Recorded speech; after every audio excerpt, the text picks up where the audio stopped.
Sabahat Kazi from Nihilent joins us again on What's Next, and we're going to be talking extending the discussion a bit further from our last discussion on SAP and BTP and the innovation platform from the last time. Now, we've heard a lot about your IPs, IPIs, even and ideal. Can you throw some light on these specific I don't know what you call them, acronyms or whatever in the SAP space, but do shed some light on these for us. Sure, Aki. First of all, thank you for having me back and looking forward to another good conversation with you. I think SAP BTP is probably the most interesting thing to have happened to SAP. While you're right about the acronym, SAP itself stands for something, but now people just call it SAP. So even our solutions that we have built, iVEN, Ideal, they are also kind of acronyms. They stand for something. I think overall BTP, I think it's a very interesting thing. It's even bigger, I feel, than HANA or S4. It has helped bring the possibility of innovation to the SAP world beyond just creating workflows or maybe integrating with multiple systems with SAP. And earlier, if you recall, it was called the SAP HANA Cloud Platform. That's right. When it came about, we got very excited because we could look at a lot of disruptive technologies, try to bring them into our use cases, into solving the customer's pain. So we also came up with solutions. For example, one solution is called iVEN, which I is intelligent, VEN is the vendor supplier. So iVEN is one solution. Then there is another solution called Ideal. So again, intelligence, and DL is for dealer or distributor. So these are two such solutions. And overall, I think, Aki, a lot of businesses today operate in a suboptimal way. If you are an Amazon shopaholic, for example, like me, how's the consumer experience? You search for a product, Amazon recommends something based on your interest, and you just place your order. So not just for the product you started off with, but maybe you'll order something else. Maybe the product that you order is something very different from what you originally started off with. And this is delivered to you in time as per the promised predicted date. But the same thing in the B2B scenario is very different. We still are used to a lot of disconnected systems, sending purchase orders by mail, waiting for a confirmation from your vendor, whether when is going to supply. At best, you're using EDI, for example, but then again, it's a kind of a one-way communication, order sent, confirmation received, that's it. But the world now is all about engagement in real time.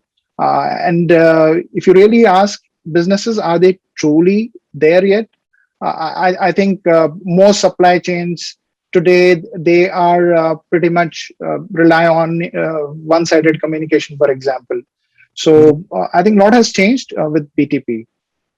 You know, it's so interesting you talk about that. And of course, the intelligence that you talk about in the background. And as you're saying that, and you were saying that you spend a lot of time on Amazon, as I do. And isn't it amazing? You go in and you buy one thing. You're set to buy one specific thing. And before you know it, you've got another 5 things sitting in your cart. And you weren't intending to buy those things. So exactly to your point and what you're talking about, that smart intelligence, that customer engagement. So you are connecting the supply chain both on a customer level as well as on the vendor side, right? Now, how will that benefit the customer exactly? Yeah, okay. So the word supply chain itself, you can imagine chain. So what it means is it is made up of a number of links, and the supply chain is as strong or as resilient as its weakest link.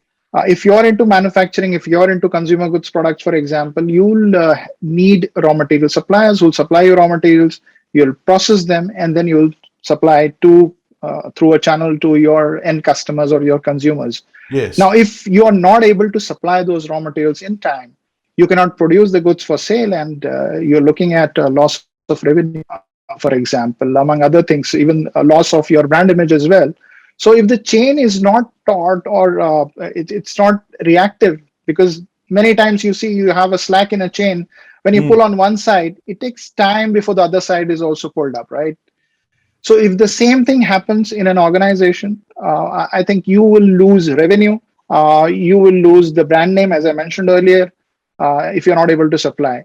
And your supply chain can only be as effective or as efficient as possible if you are able to pass on the demand from your consumers on one side to your suppliers on the other side. And it is not though that today these signals are not being transmitted, but one thing is they are not in real time. Second, probably they are not as efficiently done, meaning they consume a lot of bandwidth. Your from your sales side, your purchase teams, a lot of communication happening on the phone, mails being exchanged, and third, I think another important thing is this is prone to errors because what Mm. you're doing is in one company, which is say a supplier, Yes. it's actually replicating the document that they have received. They have received a purchase order. They are just typing it again. So it's actually duplication of work.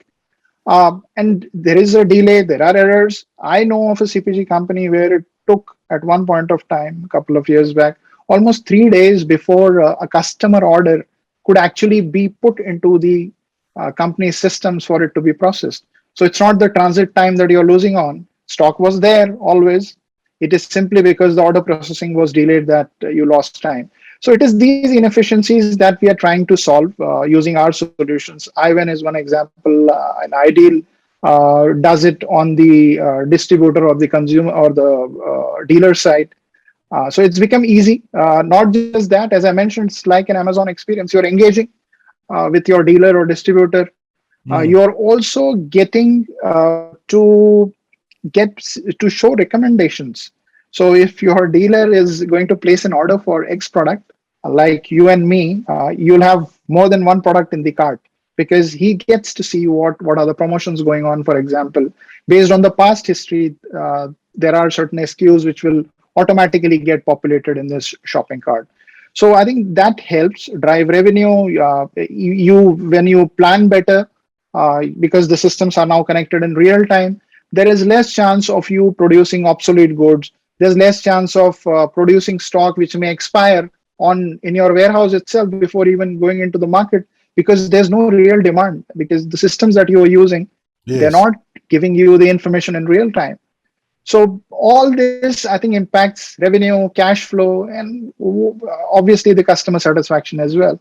So it's a dream for a CFO or a CFO to or a CEO to actually see an improvement in these numbers, Aki. And of course, have this in real time. I mean, wow. I mean, you think about the agility and the kinds of volumes that online, vendors are doing these days. You've got to have this technology. So, Yes. having said that, Sabahat, how do you think SAP, for example, is positioning BTP? Uh, yeah, Aki, in fact, there has been a lot of focus now from SAP on BTP, and they're positioning it like an innovation platform. And the idea is the kind of changes which are happening in the world out there, the frequency or the speed of innovation that now companies need. You can't give with a system which is just focused on the digital core because digital core is something that you would want to be stable. You don't want to disturb your, for example, your receivables cycle or your financial closures and all that. So you want a different layer where you can actually do the innovation. So SAP is focusing on creating this as the innovation platform. In fact, last time we discussed about one customer who That's implemented or still using the system which was implemented in 98. So after a video, I had a conversation with him and he said, oh, listen, I am innovating. I'm doing a lot of stuff. I said, fine, you are innovating. There's no doubt about it. But what are you doing? He said, we are automating financial postings. We have created a data warehouse and so on. I said, yes, that's innovation, no doubt. But look at your competitor. What are they doing? They're experimenting with maybe blockchain contracts. They are working with real time reports. They are using RPA to automatically book their invoices. So, how long before your business tomorrow comes to you and says, hey, because of what the competition is doing with technology, we are losing market share? So I think this is a very important platform which SAP sees as something which will become a must-have. It's not something which is a good to have or a nice to have thing. Right. Okay. So do you think that then, in light of what you've just said, that are SAP customers adopting SAP BTP? It's picking up, Aki. We have two customers, for example, who were using third-party systems to connect with their distributors, but were not very happy with it. Obviously, various reasons like problems with integration and all. But now they are moving to our ideal solution on BTP, which offers a seamless experience and even recommends what we talked about intelligently, what the customer should actually be buying when they're creating the order. And these are ECC customers. These are all the older version of ERP. So it's not that they need to be on S4 HANA to benefit from BTP. And Okay. most customers now in their digital journey, SAP has been positioning RISE with SAP, which is offered as a digital transformation as a service, where they get subscription credits for BTP to experiment. So it's part of their bill of material of the licenses, and they can start using it, experimenting with it. So you'll soon see a flood of customers who use BTP, Aki. Now, how does a customer decide which platform to go for? I mean, even if you look at hyperscalers that have their own platforms, for example, how do you decide? So, Aki, when SAP started BTP, I mentioned it was at the time known as SAP HANA Cloud Platform, and maybe the intent was also a bit different. It was built in using SAP's own data centers and technologies. But now BTP is available on Cloud Foundry, wherein you have Azure, GCP, Amazon. All these are available from an infrastructure perspective. And not just that, there are certain services which are available on BTP, which in the backend use Azure or say AWS service. So you're right, there is a bit of overlap. And how does a customer actually decide? What I would say is wherever their processes touch the SAP system, involves other SAP application data, for example, success factors or Ariba.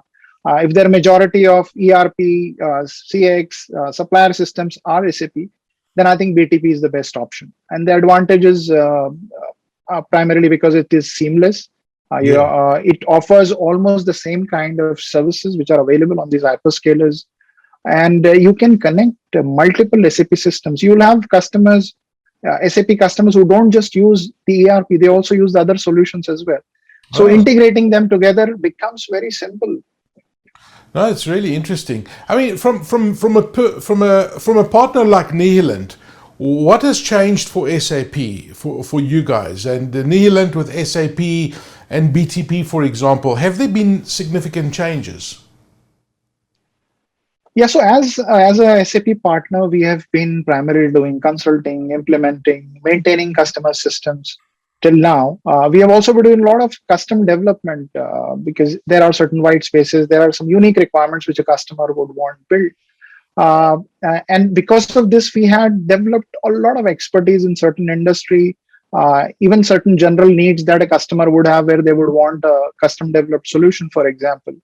And with this unique learning that we had, we could not create any IP out of it, Aki, because there was no option. You had to do it customer to customer.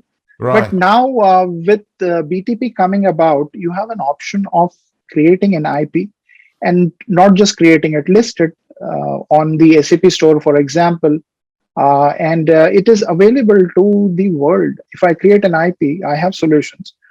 They are available for discovery by any SAP customer, thousands and thousands of SAP customers. If they have a pain similar to someone else that I have seen, they can just discover that and probably get in touch with us, and we can resolve their problem by deploying this solution. So that's the big change. I think it's now offering all partners an opportunity to scale their operations far beyond. Very interesting. I mean, when you look at the current scenario and customers that are listening to us right now, what would you suggest as the first step for an SAP customer to take, for example? How should a customer engage you at Nihilent? Okay, I think first of all, the customers should think that this is easy. It's not at all difficult to engage to go in for solutions like BTP. Yeah. Every customer today is somewhere in their digital journey. They would be exploring platforms as an option. SAP customers are also looking at the new offerings from SAP, for example, Rise with SAP. So if they opt for Rise with SAP, you have certain credits to use SAP BTP as part of the subscription itself. So these credits can be used. Any use case they have, why not try and experiment with that use case? Another option could be they can go in for a standalone subscription of BTP. Again, try it out. If they can't try it out, we are there as partners to help them do that. And I can tell you today it offers bring your own language, for example. So it's not that you need to have some kind of specialized knowledge to work with BTP. It's like any platform. It allows you to leverage whatever knowledge base you have in your organization to develop solutions. We, in fact, have a full stack of solutions around intelligent supply chain, for example. So what a customer can do is probably ask us as a partner or any partner, or go to the SAP store and search for what are the solutions. Say you need something in supply chain, so is there something available? You need something in customer experience, so is it available? Things like that, and then take the step of using the subscription that they have. There is even a trial subscription to start using it in small steps. We would want to do a design thinking workshop typically with a customer, because sometimes these use cases, the customer themselves may not be very clear on what exactly they would want. Yeah. So using this design thinking workshop, we can come up with a minimum viable product, a working pilot, which they can experiment, tweak it, and then very quickly go live with it. I've had a customer from the retail industry who went live with a productive application in just 2 weeks' time, Aki. I mean, Wow, that's something 2 which is weeks. unheard of. Yes, and because of this iterative kind of an approach, this design thinking approach, where we were able to create MVP, and it turned out right. Our hypothesis turned out to be right, that yes, users will be able to use it, will like it, and it can become productive. So that's the kind of advantages that I think come with BTP, and partners like us are always there to support our customers. Well, I mean, you've said it, if you're unsure, do a trial, see how it's going to work. It's really pretty easy to, well, we say easy, but you guys at Nihilent make things easy. But I mean, it's relatively easy to implement. I mean, when you talk about a 2 weeks turnaround, that is pretty fast. And when you talk about the benefits from a customer and a vendor point of view online, the benefits that you get, it's just a no-brainer. So that's something that people should definitely be trying and see those solutions and see the benefits that your organization will experience. Sabahat Kazi from Nihilent, thank you so much once again from joining us all the way from India. We wish you well on your day further, sir. Thank you, Waki, for having me again on your show. You take care.